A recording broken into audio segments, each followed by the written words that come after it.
Hey, curious. I just came across a video called Wage Slave, and I've always said that I'm an economic egalitarian. In other words, I'm left of center on economic issues. I'm an economic progressive, a moderate progressive. However, I do believe that you have to take into consideration that there is a issue of redistribution of wealth within the condition of our consumerist society. In other words, we have the problem that we don't realize how good it is. It's not the consumerism itself that is the snare, it's the quality of life. And because of the quality of life, we don't realize how much it is a matter of that than the common goods and things we get. We may compensate for certain things we feel with consumerism, but consumerism, although a trap, is only the trappings of the condition that binds us to our modern day of life. And to understand that, you have to understand the past and what made those conditions become entrapping.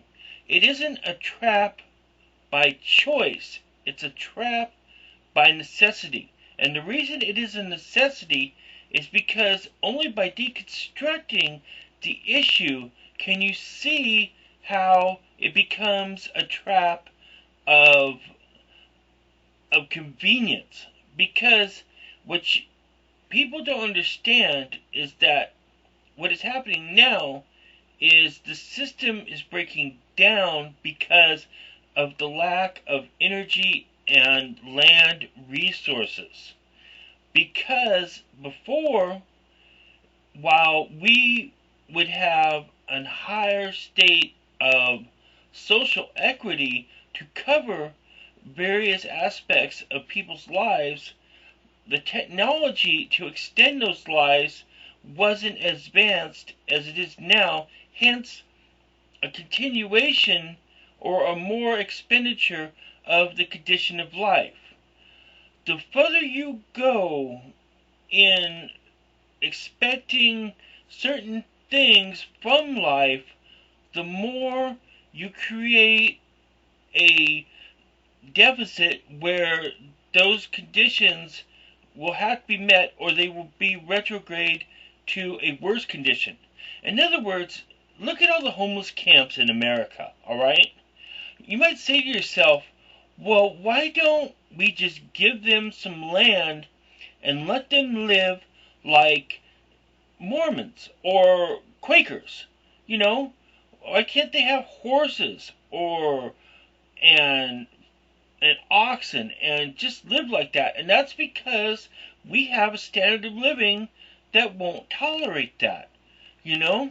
And that's why people originally moved from an agrarian society, one that produced its own thing on subsistence living without the resources of medicine and other things that extended the quality and length of life, to one that was the pits of industrialism that at least got families fed and made some kind of shelter and quality of living. It put food on your back and it put a roof over your head.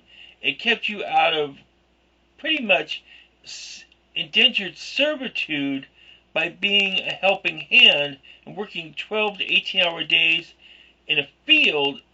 Instead, you worked it in a factory, but you might have made more to have some of the things of life.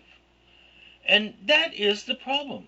I mean, you can take that all the way back to the pre-industrial age and to the formation of societies where you might have had an independent village or city-state or small province, but you you stood the risk of being overrun, pillaged, raided, or had a living condition that was horrible because of things like local pollution, um, lack of medical care that might have had contagious diseases, or just general social unrest and not anything to do about it, like witch trials and things like that.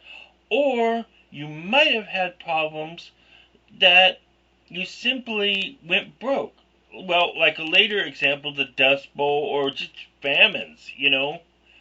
What we're seeing in the third world countries was the average thing that was the quality of life in the pre-industrial era. So when you're considering yourself to be a wage slave, well, you are a wage slave, and you're trapped in the confines of your technology trap. But it's a trap of necessity, not just a consumerism. You have to ask yourself, what is the solution for a redistribution of wealth, and how a society can provide for its citizens while still providing economic necessity. And that's where the trap springs. And that's a very important point to consider when you're talking about consumerism and quality of life and all that. That's the point. That's a trap. And until we figure out a way to resolve the issue of culture in our society, where we can open the trap and devise alternative ways to live, we are trapped by our own necessity to provide a standard. Right? I think so. Let's hope something comes up soon.